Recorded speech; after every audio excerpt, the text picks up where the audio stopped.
Ang buhay ng mga mananahe ay puno ng hamon, pero sa kabila ng hirap sila'y nagagalak sa kanilang sining at pakikipagsamahan sa isa't isa. Sa bawat sukat at tahi naramdaman ng dedikasyon at pagmamahal sa kanilang trabaho na nagbibigay buhay sa mga pangarap ng kanilang mga kliyente.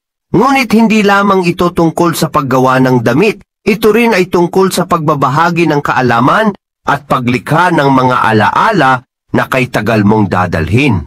Sa bawat damit na kanilang nililikha, may kwento ng pagsusumikap at saya at sa huli ang kanilang mga kamay ay lumikha ng hindi lamang produkto kundi pati ng mga pangarap. Sa mga ganitong okasyon ang mga mananahe ay ipinagmamalaki ang kanilang likha at sa bawat ngiti ng mga tao nararamdaman nila ang halaga ng kanilang sining. Sa gitna ng hirap at pagsisikap, nagiging inspirasyon sila sa isa't isa kasabay ng pagkilala sa kanilang talento at dedikasyon sa kanilang sining.